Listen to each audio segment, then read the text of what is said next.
From your official Winter Olympic station, this is a Channel 3 Eyewitness News Update.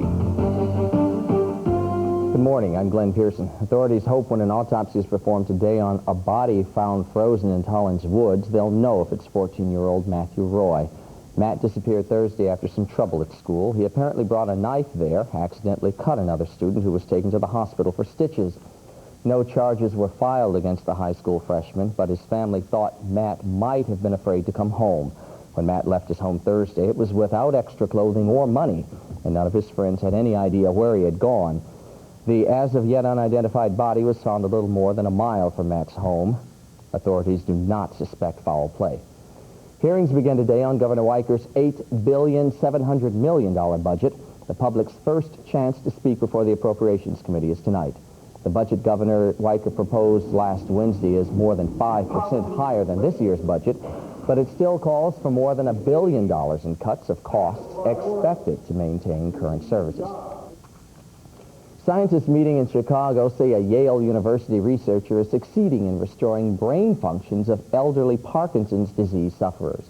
Dr. Eugene Redmond, Jr. led treatment which involves transplanting fetal tissue on one side of the brain. 18 months later, 3 of the 11 patients were able to move freely. A Connecticut family is watching the Olympics with special interest. A hockey center for Team USA is Ted Drury. His Trumbull family watching on the pink-tinged TV set at their home. A star hockey player, Ted skated for championship teams here. He also plays for Harvard, where he's a sophomore. Yeah, I'm proud of him. I think it's really good for him because he's been wanting to do it since he was little. He's been playing forever. I'm really proud of him. It's not like it's a surprise to me because seeing him grow up, he always worked real hard. And I knew he could possibly do this someday.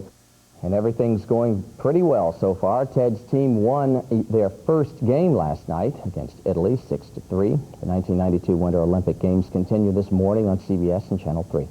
Let's check the roads now. Here's Dan Apolsky from the Loctite Samaritan van. Dan? Morning. New Haven and Waterbury have been quiet this morning. Hartford, a couple of problems just got cleared up. We had an accident northbound 91 between 26 and 27, blocking part of the right lane. State Police have most of it off of the shoulder. You find this slow from the area of 25 up through that point, a little bit further up to the Charter Oak Bridge as well. And Route 2 also by the Charter Oak Bridge in the center lane, we had a disabled vehicle that had traffic back up to the Main Street ramp, and that was Route 2 West just prior to the 84 split. You want to watch out for that as well.